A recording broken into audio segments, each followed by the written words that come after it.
suap.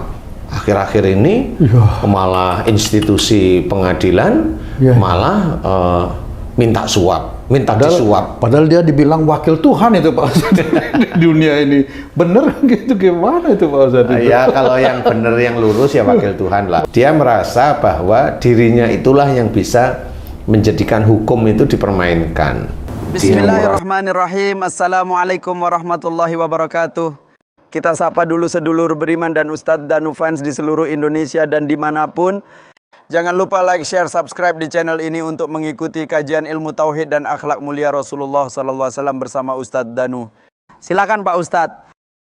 Bismillahirrahmanirrahim. Assalamualaikum warahmatullahi wabarakatuh. Waalaikumsalam warahmatullahi wabarakatuh. Amin. Memang korupsi itu kan memang sejak zaman dahulu sudah ada ya. Dari kerajaan-kerajaan dulu zamannya Belanda itu sebenarnya sudah ada. Nah sekarang ini sama. Jadi kalau seseorang, ini kita bercerita tentang orang Islam dulu ya, karena kan ini untuk lingkungan Islam. Kalau ada orang Islam korupsi itu memang dia taunya hanya sholat. Jadi kalau dia sudah sholat itu dia udah merasa dia masuk surga. Apalagi kalau dia bos, kalau udah ngundang penceramah seminggu itu sekali, dia udah mikirnya saya ngundang orang yang katanya ahli surga, kan begitu. Nah, orang-orang yang punya pikiran begitu itu tidak baik sebenarnya. Nah, kemudian gimana itu bisa korupsi untuk berjalan? Sulit sekali ditumpas. Iya, betul Pak Ustadz. Karena korupsi itu kan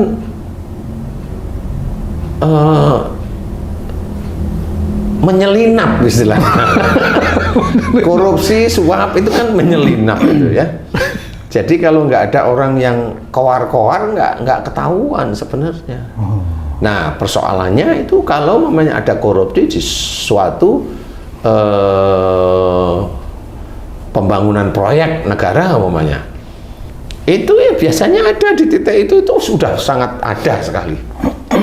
Cuma karena banyak yang di situ itu dapat ya, jadi ya nggak ada yang ngomong kan gitu ya. Kecuali nanti ada apa namanya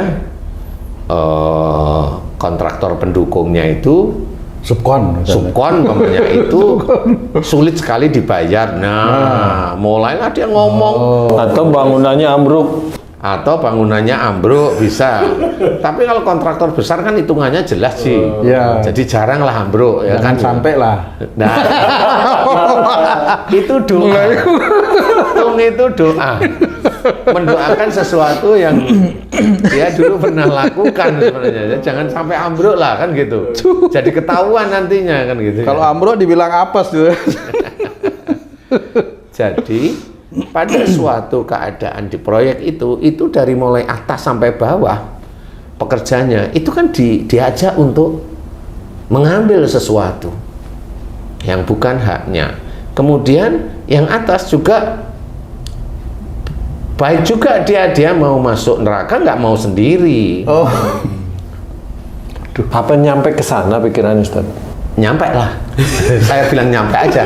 Jadi dia nggak mau masuk neraka sendiri, makanya habis dia ngambil dari keuntungan di luar keuntungan proyek, kan gitu nih.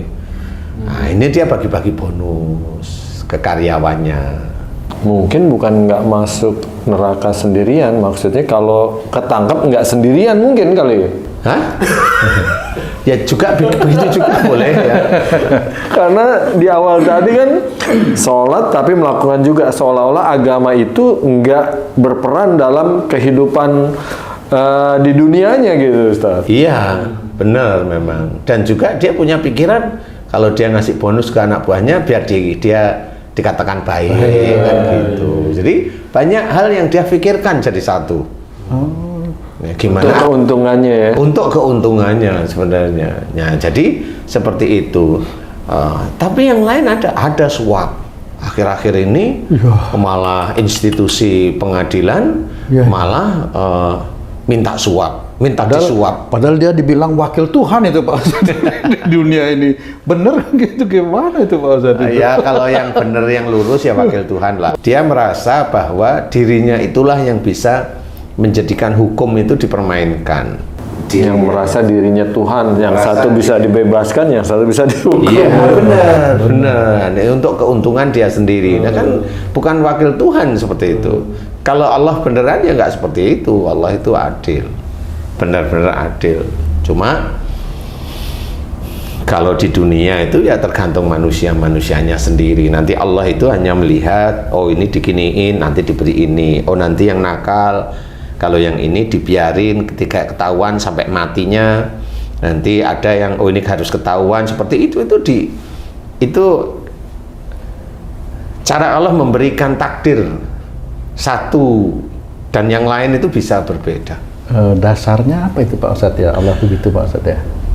Dasarnya Allah begitu ya karena Allah itu ya maha kuasa aja. Maha kuasanya Allah. Maha kuasa, jadi nggak bisa kita tidak mengetahui apa yang beliau inginkan, kan nggak ngerti. Tapi kalau saya amati, oh iya ya Allah itu tergantung aja, tergantung Allah aja. Jadi kita nggak bisa memprediksi bahwa momennya kalau kamu dulu itu kerja di suatu perusahaan, keinginan kamu itu jadi GM atau bahkan direktur umpamanya. Tapi kan secara harfiah kan kamu nggak bisa. Walaupun kamu punya keinginan, walaupun kamu didoain sama orang tuamu, kan seperti itu. Nah kenapa nggak bisa? Lah memang itu nggak bisa terus kamu itu ingin doa apa terus ud'uni astajib lakum. Nah, ini nggak bisa seperti itu. Nggak bisa. Jadi untuk mencocokkan antara ayat tersebut dengan keadaan itu manusianya aja kepingin bahwa Allah maha memberi atau Allah maha mengabulkan, bukan yang seperti itu. Jadi harusnya kita memahami bahwa begitulah cara Allah, begitulah cara Allah. Begitulah kita tidak tahu, begitulah cara Allah Ta'ala. Jadi kita harus mensikapi tiap takdir demi takdir ya yang mengenai kita, atau kalau memang kita sering mendengarkan ya, ini yang kita sering mendengarkan, innallaha la yughayyiru ma bi qaumin hatta yughayyiru ma bi anfusihim. Jadi di sini ceritakan sesungguhnya Allah tidak merubah nasib suatu kaum sampai sehingga kaum tersebut merubahnya. Di sini Allah itu tidak akan merubah nasib suatu kaum sampai atau sehingga kaum ini merubahnya.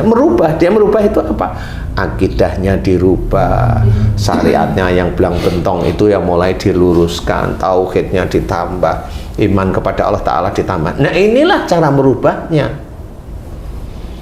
Kalau orang-orang lain, oh tekniknya, manajemennya tipe ini, iya boleh, nggak apa-apa. Tapi itu kan hanya ikhtiar duniawi. Tapi yang akhirat inilah yang diinginkan oleh Allah Ta'ala. Kalau manajemen, semua orang-orang non-muslim itu manajemennya canggih-canggih. Dia berhasil. Apakah dia mengamalkan innallaha la yughayyiru ma bi qaumin hatta yughayyiru ma bi anfusihim? Wah, nah, harusnya jawab sekarang. Iya, bener. Kan nggak bisa. Tapi ayat ini menjadi semangat kita untuk merubah sebenarnya. Agar kita itu benar-benar diletakkan cara mencari rezeki kita itu yang halal, yang thayyib. Jadi kalau momennya linknya itu udah korupsi di suatu perusahaan, dari mulai bawah nanti dia naik ke atas, itu kan ada yang membawa nih, lokomotifnya ada, ya ini yang membaik. Kalau di situ itu aman-aman aja, korup, ya dia membawai itu. Sampai dia pensiun pun dia masih dapat apa namanya, royalti dia. pensiun tapi mendapatkan royalti, lah kan lucu kan gitu. Berarti dosanya juga dapat royalti. Lah iya, makanya itu sebenarnya cara orang itu menjadi koruptor itu turun-temurun juga, walaupun bukan genetik, tapi itu genetik dari kinerja di tiap-tiap instansi. Ustadz, koruptor tuh udah menurun Ustadz. Iya menurun karena di pekerjaan kan seperti itu. Apalagi kalau isinya pekerjaan, udah setiap harinya congkel sana congkel sini, ambil strip pressure, ambil besi beton, ambil semen, ambil ini semuanya diambilin semuanya kan. Habis itu selesai Dia dapat bonus, dia dapat ini, kemudian halal bihalal mamanya. Halal bihalal ini apanya yang halal bihalal? Kok halal bihalal gimana? Semua orang-orang instansi yang memang di situ itu korupsi, loh kok saling memaafkan, ini maafkan yang mana? Dia itu harusnya halal bihalal sama rakyat-rakyat Indonesia sebenarnya. Diambil uangnya di situ, dia cantumkan kami dari perusahaan ini meminta maaf karena bagi teman-teman masyarakat yang membayar pajak, pajaknya saya ambil untuk saya belikan HRV, Fortuner, tanah di desa, daerah dingin, kan seperti itu. Ustaz, kalau orang udah terlanjur korupsi mungkin sulit ya untuk secara langsung untuk mengembalikan, bertobat. Nah, bagi orang yang belum nih, bukannya tidak ya, belum melaksanakan hal seperti itu dengan cobaan-cobaan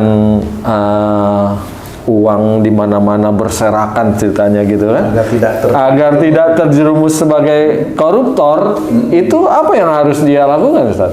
Jadi gini, kalau memang ada di perusahaan nih konstruksi, di situ linknya itu kan link memang nyuri aja kan begitu nih, dengan dibalut kalimat efisiensi kan begitu ya. Nah kalau dia itu hanya makan gajinya tidak ada masalah. Persoalannya kalau dia ikut menghitung apa yang harus nanti dia setorkan kepada bosnya. Nah ini kan dia menolong dalam hal kejahatan. Nah, orang yang ingin bersih, Ustaz, ada di lingkungan itu semacam simalakama, tidak dilakukan resiko, dilakukan, Masya Allah. Itu harus gimana tuh, Ustaz? Iya, cari pekerjaan lain. Ya kalau saya gitu, cari pekerjaan lain yang hati itu serak, beneran tidak di lingkungan yang ini itu, selesai. Kalau dia kayaknya saya cocok di sini, oh berarti ya dia masih abu-abu di titik itu. Bisa jadi sebelum dia resign, dia mencari dapat bonusnya, dikumpulin, nanti dibuang gitu aja ya. Benar. Jadi dia kasih di yatim piatu karena memang itu uang rakyat, kasih aja. Ini sedekah apa? Enggak, memang ada orang nitipin untuk di sini, selesai. Jangan bilang itu sedekah, ya nggak boleh. Kalau masih ada kan gitu. Ya kita nggak boleh pesimis. Oh, nggak apa-apa. Bener ini, itu bener sih. Itu bener. Cuma kalau masih ada, nah kalau nggak ada nanti ditanyain di akhirat. Karena kan orang yang dapat itu tuh kan udah dilihat tuh gajinya yang kecil-kecil dikasih gitu kan, pasti dia nggak nolak. Gaji aja nggak cukup. Ya nggak juga. Yang gaji gede juga nggak nolak. Nah itu udah kebangetan. Malah dapat paling gede. Ya. Makanya kita harus memahami, belajarlah dari keadaan.